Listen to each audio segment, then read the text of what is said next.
Okay, children. So yesterday's concept, that is active voice and passive voice. One concept I couldn't explain in the previous period, that is remaining. So now we will complete that and we'll move on. So first of all, tell me, whatever I have written in this corner, is it visible for you all?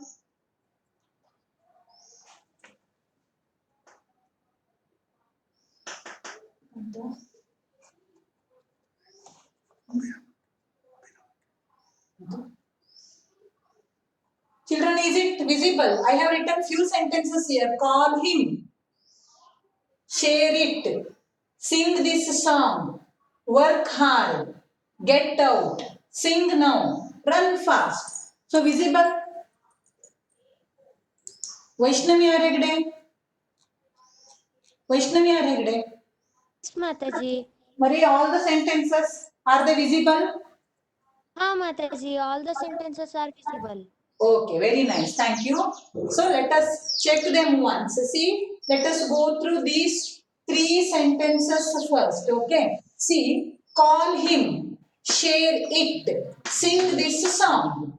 In these three sentences, you have an object here. Can you see them? See, call him. Here, him is the object and share it. Here, it is the object and sing this song. Here, this song is the object. Okay. So these sentences can be written in let him be called. Okay, in this form. Let him be called. Let it be shared. Let this song be sung. So these three sentences can be written in let and be form. Okay, because in all these three cases you have got direct object. Okay, call him, share it, sing this song. Him is the direct object. It is the direct object here. This song is the direct object. But let us see these four examples now. See here, children. Work hard, get out, sing now, run fast. So, can anybody try to write these sentences in let and be form? Is it possible to write in let and be form, children? Huh? Yes, Shreya? Shreya? No, Mataji. No. Huh? So these sentences we cannot write in let and be form because you don't have any direct object here. Get out. Who should go out? That is not known, right? Sing now. Who should sing? Okay. Or which song should be sung? Huh? So that is not known. Run fast. Who should run fast? That is not known. So, in all these three cases, in all these four cases, work hard.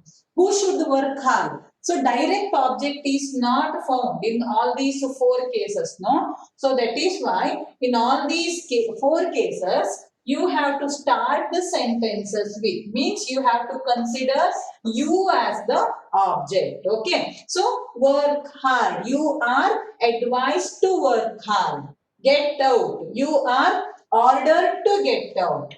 Sing now. You are asked to sing now. Okay. Then run fast. You are suggested. You are advised to run fast. So this was the topic which I had or I couldn't explain yesterday, but I have already sent you the notes. I hope you all have written it in your grammar notebook. Okay. So if there is direct object available in the sentence, then you can write them in let and be form in the case of imperative sentences. Okay. But here, when the direct objects are not available, when direct objects are not available, in those cases, what we have to do? We have to start the sentence. We have to consider you as the object and you have to write. Okay. So those examples, how we have to write in U form, that we have seen, we have learned in our previous period, right? So with this, let us stop our discussion about active voice and passive voice. So few of you might have expected homework questions yesterday, no? I have told you in previous period that I will send you some more examples on that. But as I gave notes to write in your grammar notebook. As there were many examples to be written, I didn't give you extra question, but I will give you in the coming days. Is that clear? Yes.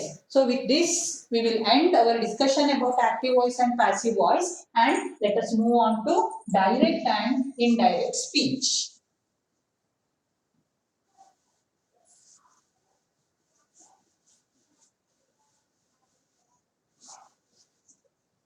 So you have to maintain these notes, children, because for 10th standard also, this will help you very much. If you maintain the notes, no, so to remember the things, to revise the things, you don't have to search for new examples. You don't have to depend upon anybody. So you can copy the questions and you can write the answers on your own. Then you can check yourselves whether whatever you have written, whether they are correct or not. ನಾನು ಹೇಳಿದ್ ಗೊತ್ತಾಯ್ತಲ್ವಾ? ಈಗ exam ಟೈಮಿಗೆ ಬಂದಾಗ ನಿಮಗೆ ಅಥವಾ 10th ಇರ್ಬೋದು ಅಥವಾ ಇನ್ಯಾವುದೋ ಕಾಲದಲ್ಲೂ ಕೂಡ ಇರ್ಬೋದು, ನಿಮ್ಗೆ ಕ್ವಶನ್ಸ್ ಅನ್ನ ಎಲ್ಲೋ ಹುಡುಕೋ ಕೆಲಸ ಇರೋದಿಲ್ಲ. ಇಲ್ಲಿ ಕೊಟ್ಟಿರುವಂತಹ ಎಕ್ಸಾಂಪಲ್ಸ್, ನಿಮ್ಮ ಹತ್ರ ಕ್ವಶನ್ಸ್ ಇರ್ತದೆ, ಆನ್ಸರ್ಸ್ ಕೂಡ ಇರ್ತದೆ. ಕ್ವಶನ್ಸ್ ಅನ್ನ ಬರ್ಕೊಂಡು ನೀವೇನ್ ಮಾಡಬಹುದು, ನೀವು ಬರ್ದಿರುವಂತಹ ಕ್ವಶನ್ಸ್ ಅನ್ನ ಬರ್ಕೊಂಡು ನೀವೇ ಆನ್ಸರ್ ಅನ್ನ ಬರ್ಕೊಳ್ಳೋದು. ಆಮೇಲೆ ನೀವು ಬರ್ದಿರುವಂತಹ ಆನ್ಸರ್ಸ್ ಜೊತೆಗೆ ಈಗ ಏನು ಅವೈಲೇಬಲ್ ನಿಮ್ಮ ರೆಡಿ ನೋಟ್ಸ್ ಅಲ್ಲಿ ಏನ್ ಆನ್ಸರ್ ಇರ್ತದೆ ಅಲ್ವಾ, ಚೆಕ್ ಮಾಡ್ಕೊಂಡ್ಬಿಟ್ರೆ what mistake you have done that you can understand, right? So that is why whatever grammar topics we discuss here in the class, no, whatever examples here we discuss, no, whatever examples here we solve, no, so write them neatly in your grammar notebook. Okay, yes. Now coming to direct and indirect speech. So do you remember any points relating to direct and indirect speech here? So if anybody remembers something, whatever you have learned in your 7th standard and 8th standard, please tell me. How many of you remember? Whatever you remember, you share with me. Who remembers?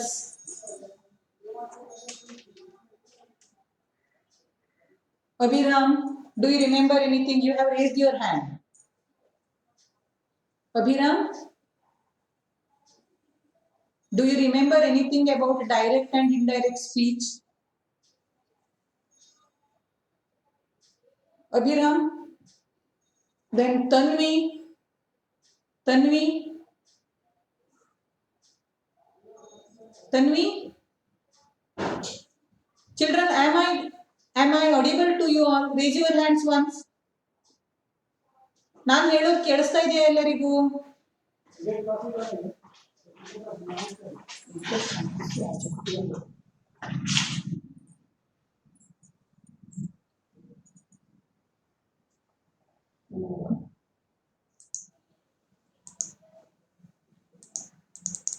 ಏನೋ ಸಮಸ್ಯೆ ಆಗಿದೆ.